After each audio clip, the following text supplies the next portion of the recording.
En el día número 9 de 30 días de JavaScript en LeetCode se nos pide crear la implementación de una función que retorne la longitud de argumentos que han sido pasados.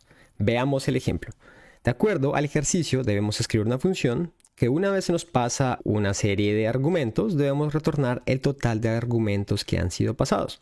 En el primer ejemplo nos dicen, ok, se pasó el valor 5, ese solo fue un argumento que se pasó, o sea que el resultado es 1. En este caso nos pasan un arreglo de elementos o argumentos, en este caso nos pasan un objeto, un null y un 3 y dice que el total es 3. Para poder solucionar este ejercicio debemos tener en cuenta varias cosas. Nos pasan un arreglo llamado args, que es un array de JSON válido.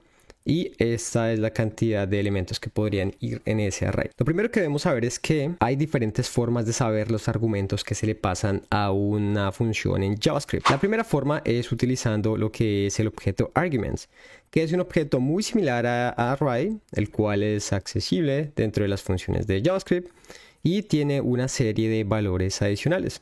Yo con arguments puedo saber la posición de cada elemento y además tengo una información adicional. Entonces, la segunda forma es utilizando lo que es el operador res. El operador res, a diferencia de arguments, es básicamente todos aquellos parámetros que llegan a mi función que no han sido nombrados.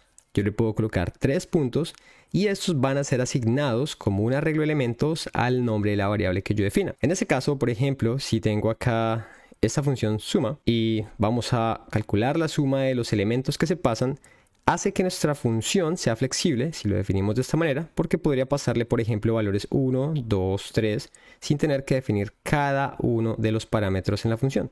En este caso paso 3 elementos, en este paso 4 elementos, así que estoy manejando los parámetros como si fuera un arreglo de argumentos.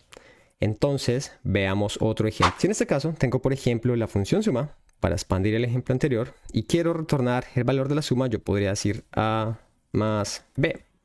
Y esto me retornaría 3. Pero ¿qué pasa si de alguna manera mi suma puede recibir más números? Como 3, como 4, como 5. En vez de ponerme a definir cada uno de los parámetros que podrían ir acá, lo que podría hacer es algo como lo siguiente. Podría decir, ok, voy a tener una nueva implementación de suma que va a ser de la siguiente manera. ¿Qué tal si más bien utilizo el operador res, donde no defino el nombre de cada uno de los argumentos, sino voy a asignarlos en una variable llamada args? Esta variable puede tener cualquier nombre. Puedo llamarlo nums, por ejemplo. Y en este caso lo que voy a hacer es lo siguiente. Tomo acá los números, voy a usar un reduce para tomar cada uno de los números y calcular el total de la suma de los números que me están llegando. Si en este caso ejecuto la función, me da 15. Si por ejemplo coloco acá otro 5, me daría 20.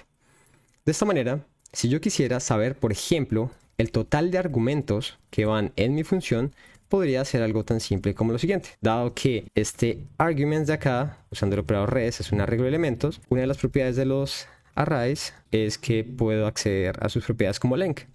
Entonces, pasando a la solución del ejercicio, podría decir lo siguiente. Ok, en este caso, mi solución podría ser tan simple como decir, ok, voy a tomar los arguments que están acá y voy a retornar su longitud. De esta manera, si ejecuto los casos de prueba, vamos a ver qué nos devuelve. Pasaron los test cases básicos, enviamos el ejercicio y listo. Esta sería la solución más simple, al menos en JavaScript, para conocer la cantidad de argumentos que llegaron a una función.